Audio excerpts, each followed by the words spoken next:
What's up YouTube? This is Heroic Lockdown with a new video for you. I don't know where this came from. So by the title of this film, this is a life story again. It's been a while since I've talked about my life. So this was a high school story, back when I was a tall little toddler, still running around doing high school things. It was my senior year, and I had to take random crap classes to fill the void of being so successful in my life that I was able to complete classes.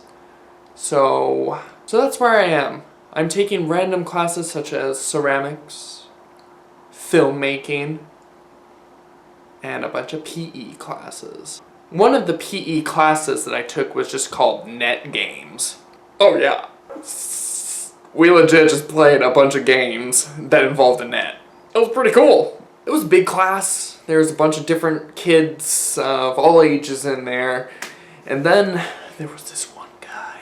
This one guy that I have to paint a mental picture for you, as he was the offspring of Lucifer. This man looked like the guy in Goonies that was locked in the ship, except that he had shaven black hair that was like this buzz, kind of like me, and he would always be chewing gum to signify that he was just so cool and cooler than all of us. He was one of those workout guys and one of those football stars of the high school I went to, and he was just a douchebag.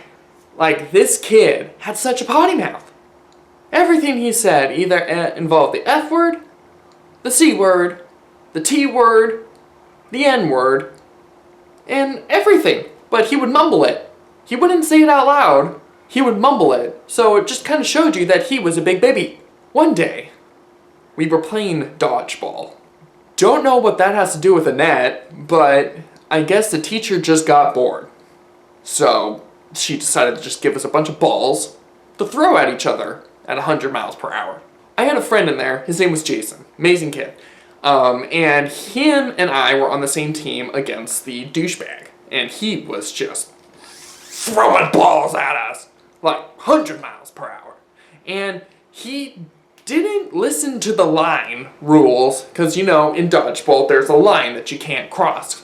And he would just pick up a ball and just run over on our side and just pelt us in the face. My friend Jason got pelted a few times, and I was starting to get peeved, because I was like, this is not fun.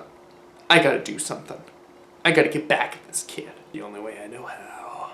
Many of my strategies involve hitting and running. So I decided, because the teacher left a bunch of balls just out in the middle of the courtroom that we were playing in, the gymnasium, soccer ball, volleyball, basketball, I took a football. Now I need to describe the whole scene for you. The gymnasium was divided into two halves at this point. The dodgeball crew and the basketball crew.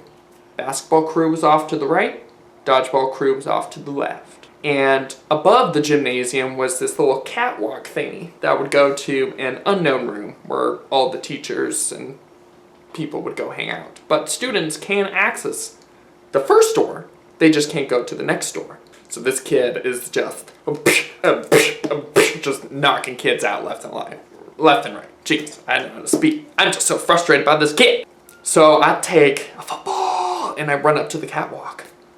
And this is when the story gets interesting. I kind of use my sneak attack and go off to the catwalk. And I'm just kind of kneeling there, waiting. Teacher's not looking. Teacher does not care what is happening.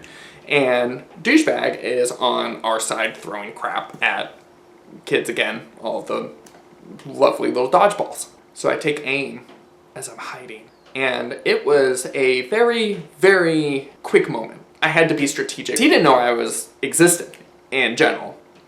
As I told you, he was a douchebag. So, in like a flash of a second, as he's throwing balls at people, the teacher turns away. I stand up with the football and I'm just, and I bolt down. From my friend's point of view, this is what happened, because I visually didn't see it because I army crawled out of there before I was caught. Jason, my friend, told me once I returned from my bathroom break and told me this story. Dude, we were playing the volleyball, you know, douchebag, he was up on our corner again, throwing balls at my face and made me cry. Well, as he was standing there walking back, football hits him straight in the head, and he cusses up a storm and looks up, and no one's there. Somebody threw a football from the catwalk, and he ran over there to go check on it. Best day ever. Because that means we could actually play dodgeball. And I was like, oh man, that's awesome. I am so glad that happened to him. But he was fuming. He just ran out of there and was looking around. And I had to basically just hide in a bathroom for like 40 minutes just to make sure I was safe. It was a marvelous day for me to gain revenge on this douchebag. Maybe I'm the villain, but in reality, I am a sinister butthole who likes to hide after I do something bad. But the moral of the story is, be nice and don't be a douchebag. Because if you are a douchebag, one day a stealthy nerd like me is gonna throw a football at your head and run. Thank you for watching this video. I hope you enjoyed it. More will, actually, for the fact, next week I will not be able to make a video. Maybe on the weekend, but I don't know yet, as I will be extremely busy. So this will have to hold over for my fans for just a little bit, whoever's out there. But seriously, thank you guys for all the support. There's so many people that I wish I could name right now. I'm going to start with two of my awesome, amazing supporters, Samantha and Jennifer, as you guys continue to keep supporting my page endlessly. So thank you, and I'll continue to keep naming off other individuals that keep supporting me. So thank you so much. Continue to stay safe out there. We're all in this together. But as of right now, this is Heroic Lockdown, preparing for Interstellar.